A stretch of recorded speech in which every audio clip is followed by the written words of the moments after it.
À l'occasion de la précédente astuce Excel, nous avons appris à séparer le nom du prénom dans une chaîne de texte. Et pour cela, dans un raisonnement matriciel analysant toutes les lettres, nous avions entrepris de déceler la position de la première suite de caractères en majuscules. C'est cet indicateur qui permettait d'affirmer que le nom de famille était atteint. Nous souhaitons maintenant décliner cette technique sur une adresse postale afin de fragmenter les informations pour dessiner une véritable base de données. Il s'agit d'isoler d'une part l'adresse et d'autre part le code postal, puis la ville. Et dans ces chaînes, une séquence remarquable existe aussi. Le code postal est effectivement constitué d'une suite immuable de 5 chiffres. En décelant sa position, nous saurons prélever ce qui existe avant, l'adresse, mais aussi après, la ville. Pour la mise en place de la solution, nous suggérons d'appuyer l'étude sur un classeur offrant une liste de clients avec des adresses postales à décortiquer. Et comme toujours, ce classeur est offert au téléchargement depuis le site bombache.fr. Nous débouchons donc sur l'unique feuille de ce classeur et sur la gauche, un premier tableau est composé de 5 colonnes comme vous pouvez le voir.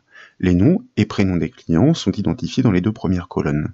Les informations détachées sur l'adresse, le code postal et la ville sont attendues dans les 3 dernières colonnes vides. Et précisément, un second tableau constitué d'une seule colonne est placé sur la droite. Il énumère toutes ces adresses postales respectives. Pour séparer le début de l'adresse du reste, nous devons engager la fonction Excel stxt dans un raisonnement matriciel. Cette fonction de découpe doit être en mesure d'analyser tous les caractères par groupe de 5. Et dès qu'un groupe répondra favorablement à la fonction logique enum, nous saurons que la suite n'est composée que de chiffres. Ainsi, grâce à la fonction equiv, nous en déduirons la position du code postal. Et cette position, nous la passerons à la fonction Excel gauche pour prélever tous les caractères situés avant afin d'isoler l'adresse uniquement. Pour procéder donc, je vous invite à sélectionner la première adresse à isoler en cliquant directement sur sa cellule D4. Naturellement, nous tapons le symbole égal pour initier la syntaxe de la formule matricielle, puis nous allons inscrire notre fonction pour prélever à partir du début d'une chaîne, soit gauche, suivie d'une parenthèse ouvrante. Et dès lors, nous pouvons désigner le texte à découper en cliquant directement sur la première adresse en cellule H4. Puis nous tapons un point-virgule pour passer dans l'argument de la longueur de découpe.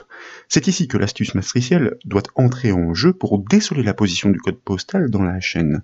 Donc nous allons commencer par inscrire, comme nous l'avons annoncé, notre fonction de recherche de position equiv suivie d'une parenthèse ouvrante. Pour déceler le point de départ, cette fonction doit vérifier un test. Il s'agit de tomber sur la première suite de 5 caractères constitués exclusivement de chiffres comme nous l'avons expliqué. Donc, dans ce raisonnement matriciel, en guise d'élément à chercher, nous allons lui passer une valeur booléenne faisant office d'indicateur de succès. C'est la raison pour laquelle nous tapons effectivement la valeur booléenne vrai, puis nous tapons un point-virgule pour passer dans l'argument du tableau de recherche.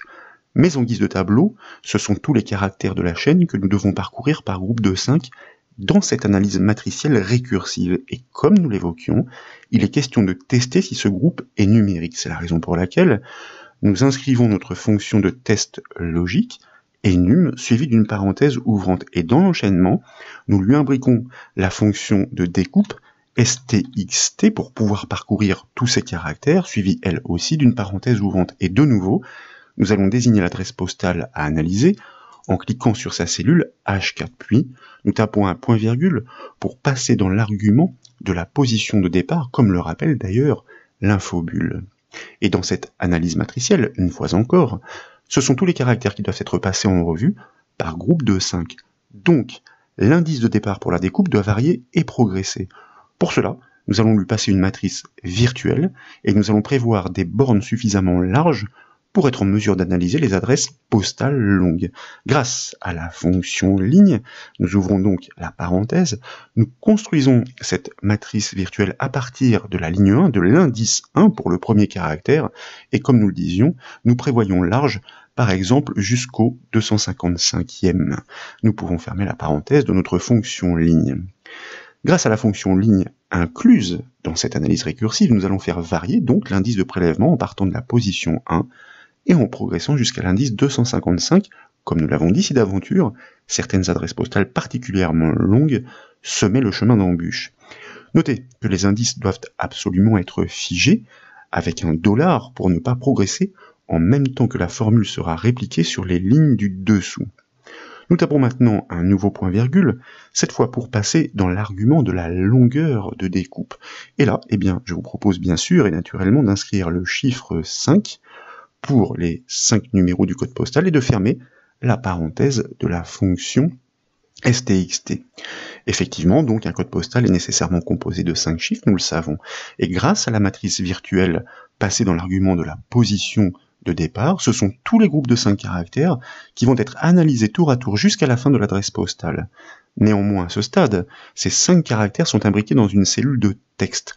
Donc, qu'ils soient numériques ou textuels, ils vont par défaut être considérés comme un texte. Pour valider le test par la fonction enum, nous devons tenter de forcer la conversion en nombre. Pour cela, il suffit de multiplier la chaîne des 5 caractères par le chiffre 1. Donc nous forçons la conversion par une multiplication étoile 1.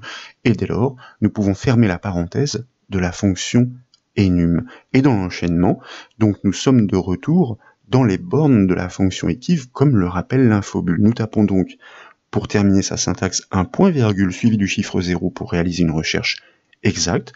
Nous fermons la parenthèse de la fonction equiv, nous fermons la parenthèse de la fonction gauche et nécessairement, nous validons la formule matricielle par le raccourci clavier CTRL majuscule entrée. Et comme vous pouvez le voir, la première adresse est parfaitement extraite. Le prélèvement s'arrête effectivement au code postal. Il s'agit donc maintenant de double-cliquer sur la poignée du résultat pour répandre la logique sur la hauteur du tableau, et nous sommes donc parvenus à isoler toutes les adresses en excluant tout ce qui se situe à partir du code postal, et ce, malgré des emplacements fort variables. Et la syntaxe de notre formule reste relativement abordable, comme le rappelle sa barre de formule. Désormais, nous devons détacher le code postal de l'adresse pour l'isoler en colonne E. La technique est connue, nous venons de la construire. Dans ce raisonnement récursif, c'est la fonction equiv qui a permis de déceler la position de cette séquence remarquable de 5 chiffres. Nous devons de nouveau l'exploiter, mais cette fois il n'est pas question de prélever à partir du début de la chaîne, il est question de prélever à partir du code postal et sur 5 caractères. Nous devons donc imbriquer la syntaxe de la fonction equiv dans la fonction stxt. C'est la raison pour laquelle je vous propose de resélectionner tout d'abord la cellule D4 afin de pouvoir prélever la syntaxe de la fonction equiv dans la barre de formule sans oublier d'inclure sa parenthèse fermante. Nous copions cette syntaxe, nous sortons de la barre de formule en enfonçant la touche échappe pour ne pas risquer d'altérer notre calcul, notre syntaxe. Puis nous allons sélectionner le premier code postal à isoler en cliquant sur la cellule E4. Dès lors, nous tapons le symbole égal pour initier la syntaxe de la formule matricielle. Nous appelons notre fonction de découpe stxt suivie d'une parenthèse ouvrante comme nous l'avons expliqué. Nous désignons l'adresse postale à analyser en cliquant sur sa cellule H4. Nous tapons un point virgule pour passer dans l'argument de la position de départ, et c'est là que nous devons coller par CTRL-V la syntaxe de notre fonction equiv. Ainsi, nous indiquons de prélever dans la chaîne à partir de la position du code postal. Puis nous allons ajouter une unité, soit plus 1, comme ceci. Il y a en effet un décalage entre l'indice 0 de départ dans la chaîne et la position de début dans la matrice virtuelle à 1. Cette incrémentation permet donc de sauter l'espace situé devant le code postal et sur lequel nous étions de fait arrêtés. Maintenant, nous tapons un point virgule pour passer dans l'argument de la longueur de découpe, et nécessairement nous allons inscrire le chiffre 5 pour prélever les 5 numéros du code postal, suite à quoi nous pouvons fermer la parenthèse de notre fonction stxt et nous allons valider la formule matricielle une fois encore par le raccourci clavier CTRL majuscule entrée. Comme vous pouvez l'apprécier, l'extraction du premier code postal est parfaitement réalisée. Dès lors, eh bien, il suffit de double-cliquer sur la poignée du résultat pour répandre la logique sur la hauteur du tableau, et comme vous le constatez, tous les codes postaux sont isolés du reste de l'adresse, et ce toujours à l'aide d'une seule formule matricielle, avec une syntaxe qui est encore plus simple que la précédente. Maintenant, pour détacher la ville de l'adresse postale, le principe est bien évidemment toujours le même, toujours sur la base de la recherche exercée par la fonction equiv. Il s'agit de prélever tout ce qui se trouve après ces 5 chiffres, grâce à la fonction stxt. C'est la raison pour laquelle je vous propose de récupérer l'intégralité de la syntaxe précédente pour le code postal, de la copier, de sortir de la barre de formule avec la touche échappe, de sélectionner naturellement la case de la première ville à isoler, de coller cette syntaxe, et là, nous devons effectivement l'adapter de manière à nous placer non plus juste devant le code postal, mais juste après, donc 5 caractères plus loin, de +1 nous passons à +6, et l'extraction qui peut le plus, peut le moins, nous allons prévoir pour des noms de villes qui peuvent être suffisamment conséquents, donc nous inscrivons arbitrairement ici le nombre 200. Et je vous propose donc de valider une fois encore cette formule matricielle par le raccourci clavier CTRL majuscule Entrée. En dernier argument de la fonction stxt, il s'agit d'indiquer une longueur de découpe importante pour considérer, nous l'avons dit, les villes au nom long. Je me répète, à chaque reprise, cette fonction stxt s'en accommodera en cas de dépassement et s'ajustera sur la borne de fin de la chaîne.